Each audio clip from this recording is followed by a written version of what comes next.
Hi, everyone. Thank you very much for joining us with the Louisiana Watershed Initiative to hold our Round 1 Technical Assistance webinar. My name is Evelyn Campo. I have with me today Lakeisha Hart and Jeff Decato. I'd like to let you guys introduce yourselves very briefly. I'm Jeff Decato. I'm a project manager and working with OCD. I will be helping you guys with your H&H models and your checklist. So when we get to that portion of the program, you'll see me talking about it. And I am Lakeisha Hart. I'm a program manager with the Office of Community Development, working with the Louisiana Watershed Initiative on getting these programs stood up and implemented. Thanks again, y'all, for joining us. All right, so our agenda for this TA session is going to be, we're going to go over our timeline for the program. We're going to discuss the application process, the scoring criteria, and then how to submit questions about the program. All right, so moving to our updated timeline, you can see here that some dates have changed with this program. I'm sure that is good news to many. The full application deadline at this time is February 26th, 2021. Again, that's for the full application. And then you can see that following that, we have some award dates in April and July.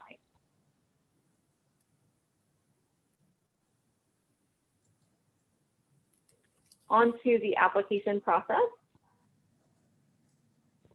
So just reiterating some facts about this program, the entire program will award up to about $100 million, 60 million of which, or up to 60 million, will be projects selected by the state, and then up to 40 million for projects selected by the region.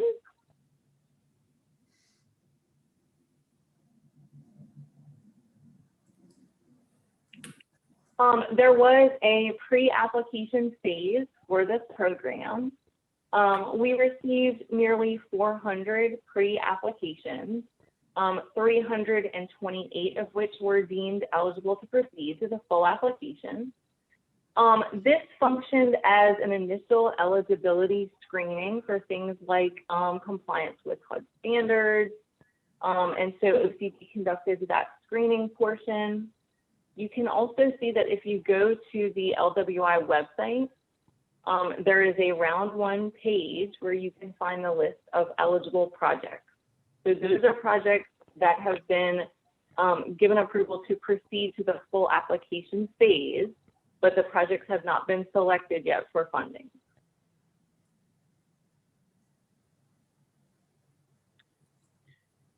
So again, just kind of recapping what was involved in the pre-application screening. I'm going to switch speakers to Lakeisha here so she can give you some details on that. Thank you, Evelyn. So all the pre-applications submitted by the deadline were screened for CDBG mitigation eligibility, and the applicants have been notified via email whether or not the application was approved to move forward to full application. Just to give some insight into some of the reasons that projects were not deemed eligible for the program.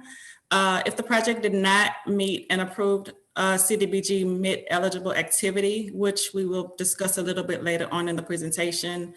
Also, if the applicant was deemed ineligible. Pre-apps that did not adequately demonstrate that the project would mitigate flood risk were deemed ineligible.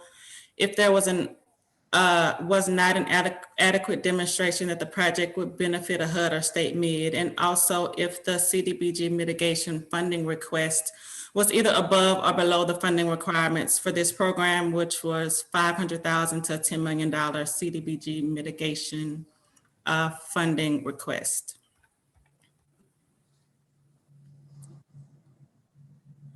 So great news, your pre-application made it through the screening process and you were notified that you could complete the full application.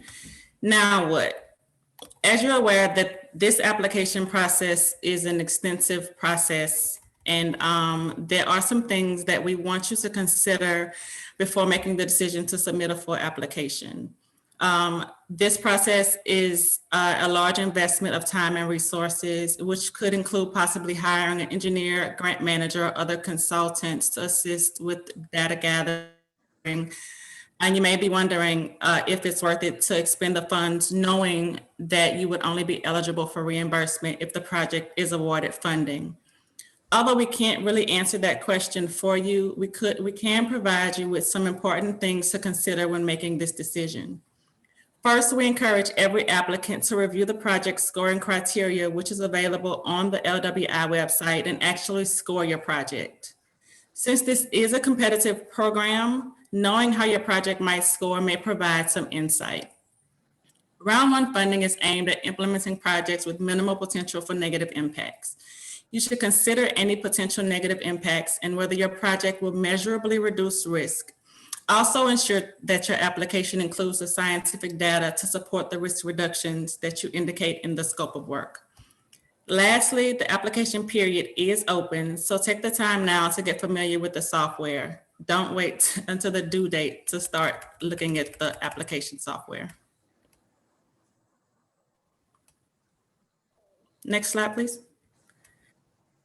So if you received a letter stating that you have been approved to submit a full application, you should have also received an email with instructions on how to register for a user profile in IGX, the grant management system.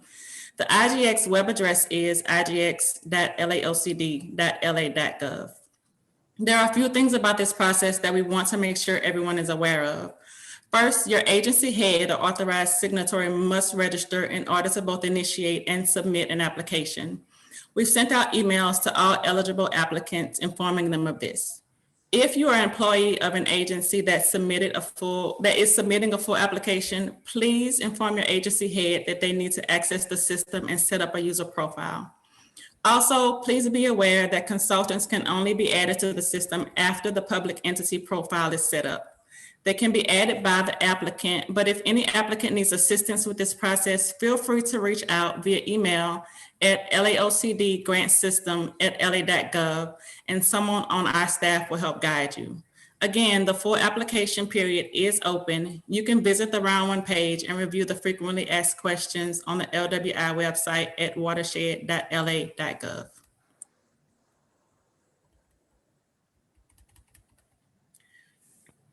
All right, now we're going to walk through some of the scoring criteria for this program. Just to reiterate some of the program's goals and some context for the program, we're really looking to prioritize low-risk, high-impact projects that are ready to be implemented. The LWI is very much oriented toward natural and beneficial functions of the floodplain, and so we're looking to projects to maximize those features. And the projects need to deliver quantifiable mitigation outcomes. And we're going to go a little bit more into detail, as Lakeisha just mentioned. You know, you may have questions about, well, why are some activities ineligible?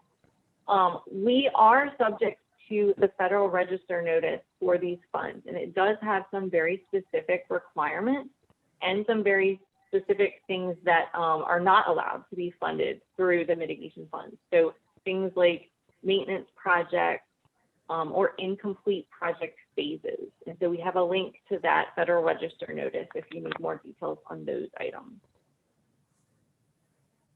And then on to Lakeisha for some information on national objectives.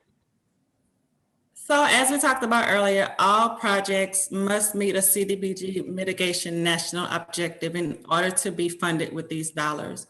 These national objectives are to provide benefits to low and moderate income persons and to deliver urgent need mitigation that results in measurable and verifiable risk reduction.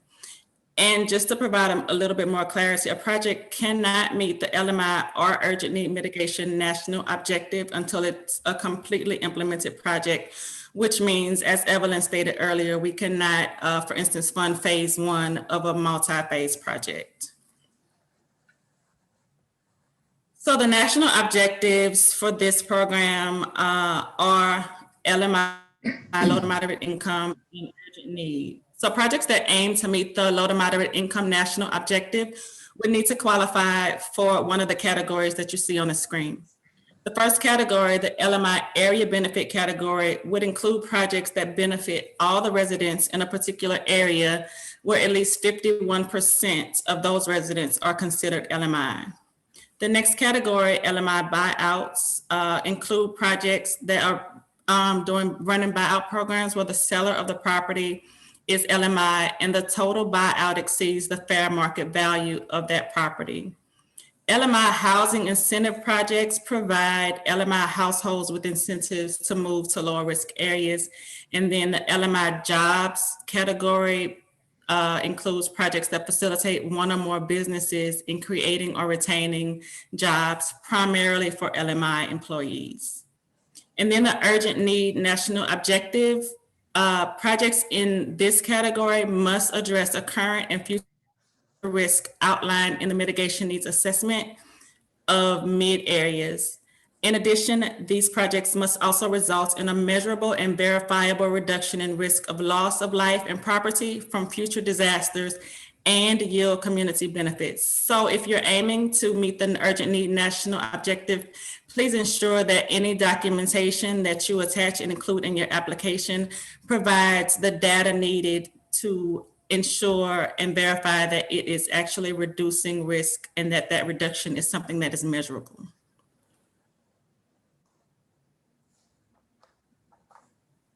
As far as the scope of work for your projects, we've had a few questions posed regarding the connection between the pre-application and the full application. The review team will be cross-referencing the pre-application to ensure that projects that were approved are actually the projects that are submitted in the full application round. What does this mean for you? First, it means that the mitigation need that the full application indicates the project will address is consistent with what was outlined in your pre-applications. Also, there should not be any major changes to a project scope of work. While we understand and expect that project scopes can be refined through this application process, the scope should overall be consistent with what was outlined in the pre-application. The overall description of your project should be the same, as well as the project location. You cannot swap out one project for another. So what can you change? You can make adjustments to your project budget as long as it remains within the $500,000 to $10 million CDBG mitigation funding request. And also your project scope and details can be refined.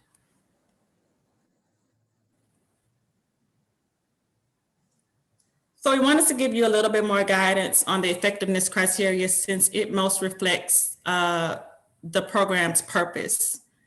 As we've stated, one of the main goals of this program is to fund projects that will reduce risk. Directions for inputting the data that will be used to calculate the risk reduction value is available in Appendix B of the application, which is available online. And it's also accessible when you get to that section of the application in the grant management software.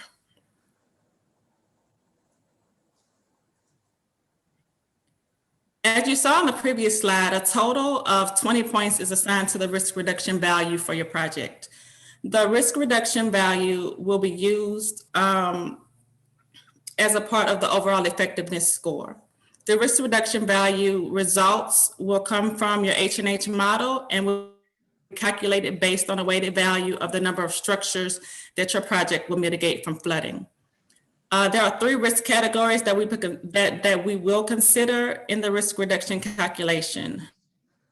Risk category 2, which includes single family residential structures, has a weight of 1. Risk category 3, which includes multifamily residential structures, which has a weight of 4, and risk category 4, which are those critical facilities within your community, has a weighting factor of 7. So please be sure again to reference Appendix B, which outlines in detail which structures are in the community and which weighting factors should be assigned to those structures. So here's a screenshot on this page of the actual page in the application where you will enter all the information about the structures that are in your community. The results here should be derived from model data. In the light gray section is where you enter the results from the model run without the project being implemented. And the darker gray section is where you enter results from the model run with the project implemented. You can enter up to 6 modeled storm events, and the storm occurrence interval should be entered in the top boxes above the year caption. Applicants should enter the parcel ID and all associated information in the rows that follow. Please note that if a project results in a particular structure's flood level being reduced only, that structure needs to be labeled as flooded in both pre and post scenarios of your model runs. The system will aggregate all of the pre and post project data entered and utilize the formula you see in the red box at the top of the slide to calculate the overall effectiveness score of the project.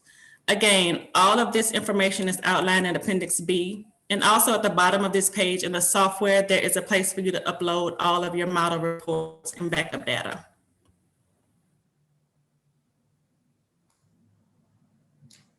Okay.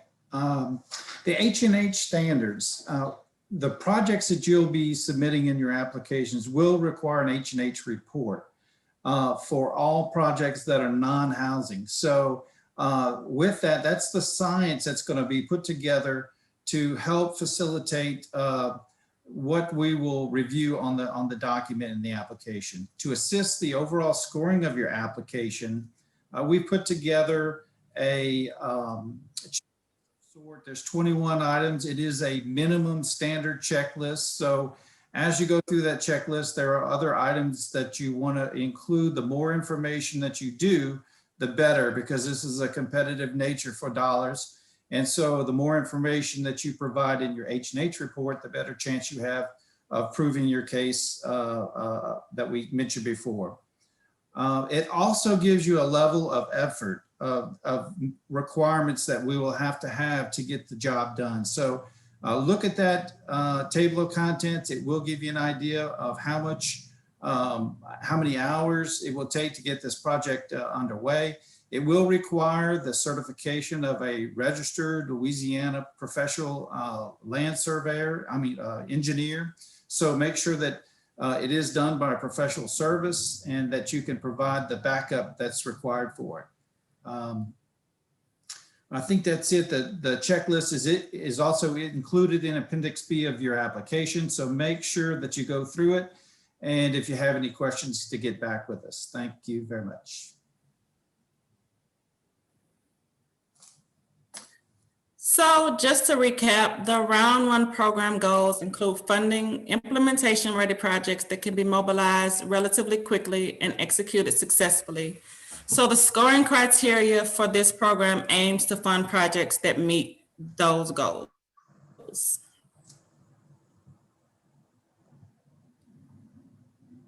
Another requirement that the state has is to spend at least 50% of the mitigation funds on efforts that benefit the 10 parishes that were most impacted and distressed as a result of the 2016 floods.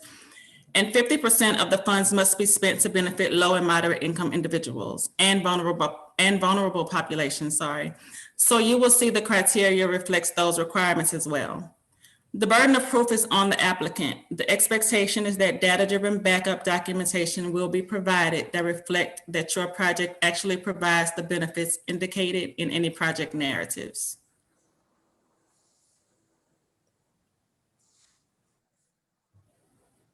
Thanks so much, y'all.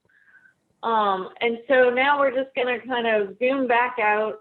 We've talked about the specific criteria for this program. We've talked about specific engineering standards. And so now we're just going to go back to kind of the context for why all these things are so important for this program. So you're seeing here a map of the HUD and LA MIDs, or the most impacted and distressed parishes. Again, just as Lakeisha was just saying, there are 10 that were particular, what we call HUD MIDs, right? And so we do have a requirement that a specific proportion of the MIP funding does benefit those areas. So that is factored into, the context and the criteria for this program. In addition to that, there are 46 what we're calling LA MIDs, and you'll see those reflected in the action plan and in all of the programs tied to that. But, just reiterating for everyone, that is the basis of where you have to show the benefits for your project within this program. And I know that the thing that's on everyone's mind is how to submit questions, right? I know we've gone over some basics right now, but I'm certain that some of you have remaining questions that you want to ask to the program. And so we do want to make sure that we get those through. Instead of taking questions today, we're actually thinking it would be best to take those questions in a written format. And so I'm showing you that here. This is going to explain how to submit those questions. We want everyone to have the benefit of the answers to the questions that come in. And so if we see some questions that are going to be relevant to everyone, we want to put it in an FAQ and make sure that that is widely available. So that's why we're asking that you submit questions this way. And again, if you're not very familiar with the round one portion of the website, you want to make sure and check that out. Many of you who are working on your full applications now, I'm sure you know what you're dealing with, but if it's been a while since you looked at it, maybe go back, check the list of the eligible pre-applications, check the policies and procedures, check the criteria. The best thing to do is to be familiar with the program.